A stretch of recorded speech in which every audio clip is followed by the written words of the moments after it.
কিছু মানুষ কম কথা বলে, কিন্তু ভেতরে ভেতরে তারা সারাক্ষণ কিছু একটা সবসময় ধরে রাখে। না বলা কথা, না চাওয়া বোঝা, আর এমন একটা ভয় যেটার কোনো নাম নেই, শুধুমাত্র উপস্থিতি রয়েছে। এই ভয় কাউকে আঘাত করে না, শব্দ করে না, কিন্তু ধীরে ধীরে মানুষটাকে নিজের থেকে অনেক দূরে সরিয়ে দেয়। আজকের গল্পটা কোনো ভালোবাসার প্রচার নয়, এটা সেই মুহূর্তের গল্প যেখানে মানুষ বুঝতে শেখে ভয় দিয়ে হয়তো বাঁচা যায়, কিন্তু শান্তিতে বাঁচা যায় না। এটা ফিরে আসার গল্প নিজের দিকে, ভালোবাসার দিকে। স্বাগতম মাইন্ড সামারি বাই স্বর্ণালীতে। আজ আমরা কোনো সাফল্যের গল্প শুনবো না, আজ আমরা শুনবো দুই বন্ধুর জীবনের গল্প।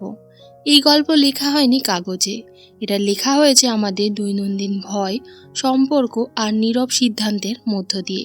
এই যাত্রার ভাবনা এসেছে ম্যারিয়ান উইলিয়ামসনের লেখা বই আর রিটার্ন টু লাভ থেকে।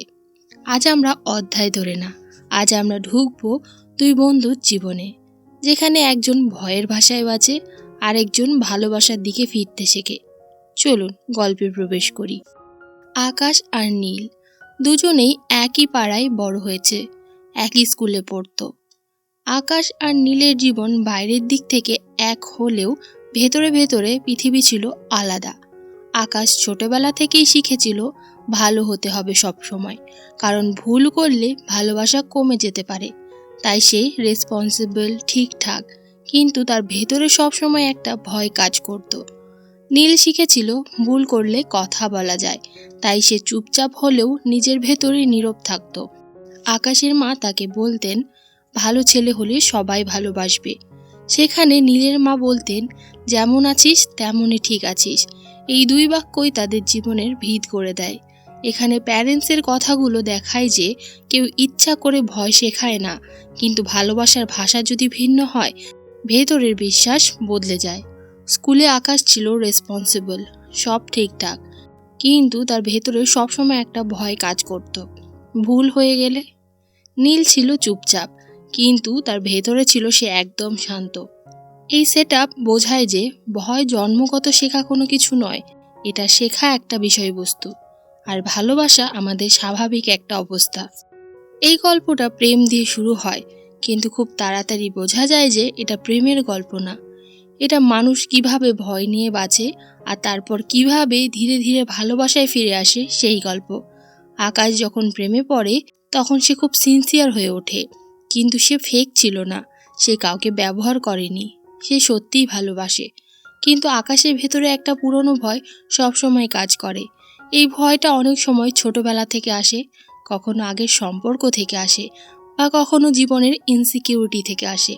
ভয়টা বলে যাকে ভালোবাসি সে যদি ছেড়ে চলে যায়, আমি যদি যথেষ্ট না হই তার জন্য। এই ভয় থেকেই আকাশ একটু বেশি জানতে চায়, একটু বেশি নিশ্চিত হতে চায়, একটু বেশিই কন্ট্রোল করতে চায়। সে মনে করে ভালোবাসা মানেই ধরে রাখা, ভালোবাসা মানেই নজরে রাখা, ভালোবাসা মানে হারাতে না দেওয়া। এখানেই আমরা সবাই আটকে যাই, কারণ বাইরে থেকে এটা ভালোবাসার মতোই লাগে, কিন্তু ভেতরে ভেতরে যেটা কাজ করে সেটা ভালোবাসা না, সেটা হলো সারভাইভাল। আর রিটার্ন টু লাভ এই জায়গাটাতেই আমাদেরকে চোখ খুলে দেয়। বইটা বলে যখন ভালোবাসা ভয় থেকে আসে তখন সেটা আর ভালোবাসা থাকে না, ওটা হয়ে যায় অ্যাটাচমেন্ট। কারণ ভয় সবসময় বলে ধরে রাখো, আর ভালোবাসা বলে বিশ্বাস করো। নীলকে দেখলে এই পার্থক্যটা বোঝা যায়। নীলও একজন মানুষ, তারও ভয় হয়। সে জানে সম্পর্ক ভেঙে যেতেই পারে, মানুষ বদলাতেই পারে, কিন্তু সে একটা সিদ্ধান্ত নিয়েছে, সে ভয় দিয়ে কাউকে ভালোবাসবে না। নীল কাউকে স্পেস দেয়, তার মানে এই না সে ইনডিফারেন্ট। এর মানে যে সে বোঝে যাকে ভালোবাসি তাকে নিজের মতো থাকতে না দিলে সম্পর্কটা বাঁচলেও সেটির আত্মা মরে যায়। এই জায়গাটা খুবই সাটেল, কিন্তু অনেকেই ভাবে স্পেস দেওয়ার মানে কেয়ার না করা, কিন্তু আসলে স্পেস দেওয়া মানে আমি তোমাকে বিশ্বাস করি আর আমি নিজেকেও বিশ্বাস করি। একদিন আকাশ নীলকে জিজ্ঞেস করে, তুই সব কিছুতে এত নিশ্চিন্ত থাকিস কিভাবে? এই প্রশ্নটা আসলে আমাদের সবারই প্রশ্ন। আমরা সবাই এমন কাউকে দেখেছি যারা কম কন্ট্রোল করে, কম প্যানিক করে, তবু ভেতরে শান্ত থাকে। নীলের উত্তর খুব সাধারণ, আমি ভয় পাই, কিন্তু আমি ভয়ের কথায় চলি না। এই লাইনটা খুব গভীর, কারণ নীল এটা বলছে না যে তার ভয় নেই, সে বলছে ভয় থাকলেও সে ভয়কে স্টিয়ারিং হুইল হতে দেয় না। এটাই জীবনের সবচেয়ে বড় ডিফারেন্স তৈরি করে। ভয় যখন চালায় তখন জীবন হয় রিঅ্যাক্টিভ, ভালোবাসা যখন চালায় তখন জীবন হয় কনসিয়াস। এই একই প্যাটার্ন আকাশের কাজের জায়গাতেও দেখা যায়। সে শুধু প্রেমে না, কাজেও নিজেকে প্রমাণ করতে করতে ক্লান্ত হয়ে গেছে। সে সব দায়িত্ব নেয়, বিশ্রাম নেয় না, না বলতে পারে না। কেন? কারণ ভেতরে একটা ভয়, আমি যদি থেমে যাই আমি কেউ নই, আমি যদি পারফেক্ট না হই আমি বাদ পড়ে যাব। এটা শুধু আকাশের গল্প না, এটা সেই সব মানুষের গল্প যারা সব ঠিক করে, সব সামলায়, সব সহ্য করে, কিন্তু রাতে একা হলেই শূন্য লাগে। বইটা বলে ভয় দিয়ে চালানো জীবন মানে সারাক্ষণ একটা চাপ কাজ করা, ভালোবাসা দিয়ে চালানো জীবন মানে নিজের ভেতরে একটা নিরাপত্তা, যেখানে নিজেকে প্রমাণ করতে হয় না, শুধু নিজের হতে হয়। তারপরও হয়তো সম্পর্ক ভাঙতে পারে, এবং ভাঙার পর সবচেয়ে কষ্টের জায়গাটা আসে। আকাশ নিজের দিকে আঙুল তোলে, সে বলে আমার দোষ, আমি ঠিক ছিলাম না, আমি বেশি বেশি করছিলাম। এটা খুব স্বাভাবিক, কারণ ইগো ভয় দিয়ে নিজেকেই আঘাত করে। ভয় বলে দেখেছো তুমি ঠিক না, কিন্তু নীলও কষ্ট পায়, নীলের চোখেও জল আসে। তবু একটা পার্থক্য থাকে এখানে, নীল কষ্টকে নিজের আইডেন্টিটি বানায় না। সে জানে কষ্ট মানে আমি ব্যর্থ নয়, কষ্ট মানে আমি মানুষ। এখানেই হিলিংয়ের প্রথম দরজা খুলে যায়। একসময় আকাশ একা হয়ে যায়, বাইরে থেকে সব ঠিক, কাজ আছে, মানুষ আছে, জীবন চলছে, কিন্তু ভেতরে শান্তি নেই। এই জায়গাটা খুবই গুরুত্বপূর্ণ, কারণ এটা কোনো বড় ক্রাইসিস না, এটা ভেতরের এক্সশন, ভয় দিয়ে বাঁচতে বাঁচতে ক্লান্ত হয়ে যাওয়া। বইটা বলে এই ক্লান্তিটাই একটা ব্লেসিং, কারণ এখান থেকেই ট্রান্সফরমেশনের যাত্রা শুরু হয়। এই সময় নীল কোনো অ্যাডভাইস দেয় না তাকে, এই সাইলেন্সই খুব পাওয়ারফুল, কারণ হিলিং অ্যাডভাইস দিয়ে হয় না, হিলিং হয় যখন কেউ আপনাকে ঠিক করার চেষ্টা না করে শুধু পাশে থাকে। একদিন আকাশ নিজেই বলে আমি সারা জীবন ভয় থেকে বাঁচলাম। এই লাইনটা সেলফ অ্যাটাক না, এই লাইনটা সেলফ অনেস্টি। এখানেই সবচেয়ে বড় শিফট হয়। বই বলে ভয় হলো ইলিউশন, ভালোবাসা হলো ট্রুথ। তারপরে নীল বলে তুই এখনো পারিস। এই কথাটা কোনো আশা না, এটা একটা পারমিশন, মানে নিজেকে ভাঙা ভাবা বন্ধ করা, নিজেকে নতুন বানাতে হবে না, শুধু ভুল বিশ্বাসটা ছাড়তে হবে। বইয়ের ভাষায় মিরাকেল মানে ভবিষ্যৎ বদলানো না, মিরাকেল মানে দৃষ্টিভঙ্গি বদলানো। তারপর কোনো নাটকীয় পরিবর্তন হয় না, ছোট ছোট জিনিস বদলায়। আকাশ নিজেকে দোষ দেওয়া কমায়, সব কিছু কন্ট্রোল করার চেষ্টা ছাড়ে, নিজের সাথে একটু নরম হয়। এই ছোট পরিবর্তনগুলি আসল হিলিং, কারণ ভালোবাসা বড় সিদ্ধান্তে আসে না, প্রতিদিনের ছোট বেছে নেওয়ার প্রকাশ পায়। শেষে আকাশ বুঝতে পারে হিলিং মানে নতুন হওয়া না, হিলিং মানে মনে করা আমি কে ছিলাম। আপনি ব্রোকেন না, আপনি শুধু ভুলে গেছেন আপনি ভয় না, আপনি আপনার নিজের ভালোবাসা। জীবন পারফেক্ট হয় না, কিন্তু সত্য হয়, আর সত্যের মধ্যেই এক ধরনের শান্তি থাকে। No hype, no drama, just peace. ভয় দিয়ে জীবন চালানো যায়, কিন্তু ভালোবাসা দিয়েই জীবন বাঁচা যায়। শাহরুখ খানের জীবনও শুরু হয়েছিল অনিশ্চয়তা দিয়ে। অল্প বয়সে মা বাবা দুজনকেই হারিয়েছিলেন তিনি।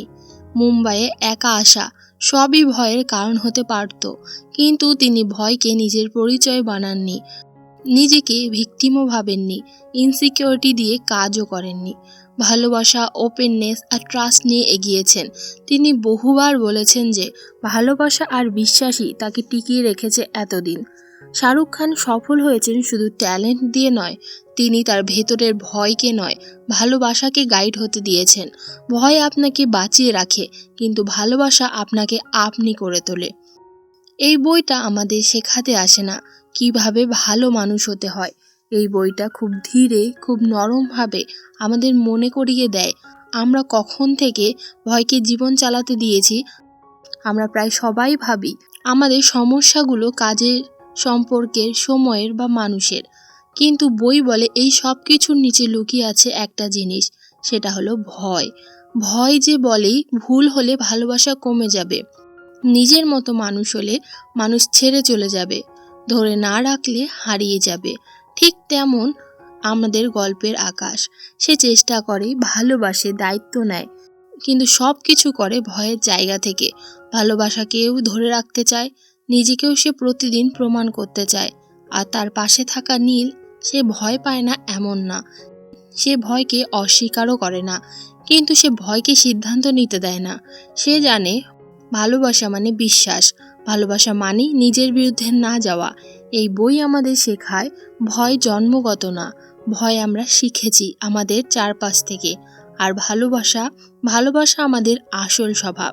হিলিং মানে নতুন হয়ে ওঠা নয়, হিলিং মানে নিজের পুরানো ক্ষতগুলোকে জোর করে মুছে ফেলাও নয়।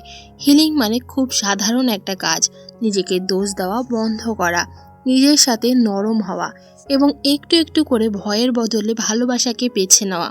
এই যাত্রায় জীবন হঠাৎ পারফেক্ট হয়ে যায় না, আকাশের জীবনও পারফেক্ট হয়নি। সমস্যা এখনও রয়ে গেছে, দায়িত্ব রয়ে গেছে, কিন্তু ভেতরের যুদ্ধ থেমে গেছে। আর যখন ভেতরের যুদ্ধ থামে, তখন জীবন প্রথমবারের মতো নিজের মতো লাগে। এবার আপনার পালা। একটা গভীর শ্বাস নিন, তারপর কমেন্টে লিখুন, one fear I will release today. যদি এই গল্পটা শুনে এক মুহূর্তের জন্য হলেও আপনি নিজের ভেতরে একটু নরম হন, তাহলে এই যাত্রা সার্থক।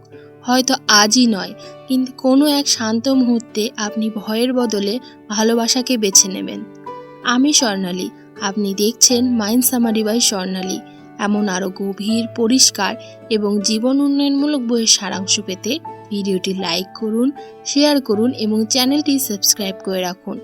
আবারও দেখা হবে প্রোডাক্টিভিটির নতুন কোনো একটি অধ্যায়ে।